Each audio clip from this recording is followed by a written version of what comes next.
Come on friends, ഇന്ന് നമുക്കൊരു Instax mini camera ഉണ്ടാക്കിയാലോ. കാണുമ്പോൾ കുറച്ച് ടഫായിട്ട് തോന്നും, എന്നാലും സംഭവം വളരെ എളുപ്പമാണ്. വീഡിയോയിൽ കാണുന്ന പോലെ മെഷർമെൻറ്റൊക്കെ എടുത്തിട്ട് നിങ്ങൾ കറക്റ്റ് ലൈന് വരച്ചു കൊടുക്കുക കേട്ടോ. എന്നിട്ട് ഈ ലൈൻസിലൂടെയൊക്കെ നമുക്ക് നന്നായിട്ട് മടക്കിയെടുക്കണം. നന്നാക്കി മടക്കിയെടുത്താലേ നമുക്ക് എന്തെങ്കിലും കറക്റ്റായിട്ട് അത് നമുക്ക് തിരിക്കാനൊക്കെ പറ്റുള്ളൂ.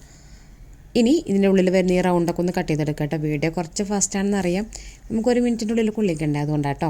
അപ്പോൾ ഇതാ നമുക്ക് ഇഷ്ടമുള്ള മെസ്സേജൊക്കെ കൊടുത്തിട്ട് നമുക്കിതിനെ ഒട്ടിച്ചെടുക്കണം. അപ്പോൾ ഒട്ടിച്ചെടുക്കുമ്പോൾ ആദ്യം ഒരു സൈഡ് ഇതാ ഇതുപോലെ പശ തേച്ചിട്ട് നമുക്കത് മറ്റേ പീസിൻ്റെ മുകളിലേക്കായിട്ട് ഒട്ടിച്ചെടുക്കാം.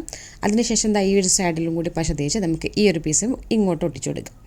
ഇനി ഈ രണ്ട് പീസും കൂടി ഇങ്ങോട്ട് ഒട്ടിച്ച് കൊടുത്തു കഴിഞ്ഞാൽ ഇതിൻ്റെ കാര്യം സെറ്റായി. ഇനി നമുക്ക് ക്യാമറ വരച്ചെടുക്കാം. ക്യാമറ വരച്ചെടുക്കാൻ എളുപ്പമാണ്. നിങ്ങൾക്ക് ഗൂഗിളിലൊക്കെ നോക്കിയിട്ട് പിക്ചറൊന്ന് വരച്ചെടുത്താൽ മതി. ഇല്ലാന്നുണ്ടെങ്കിൽ ട്രേസ് എടുത്ത് കഴിഞ്ഞാലും പരിപാടി എളുപ്പമാകും കേട്ടോ. ഇനി നമുക്ക് ഇതിൻ്റെ സെൻട്രലായിട്ട് നമുക്ക് നമ്മുടെ നേരത്തെ റെഡിയാക്കി വെച്ചിട്ടുള്ള ആ ഒരു റൊട്ടേറ്റ് ചെയ്യുന്ന ഈ ഒരു പീസ് ഉണ്ടല്ലോ, ഇത് നമുക്ക് ഇതിൽ വെച്ച് കൊടുക്കണം. കണ്ടല്ലോ, ഇതുപോലെ വെച്ച് കൊടുത്തിട്ടുണ്ട്. ഇത്രയേ പണിയുള്ളൂ.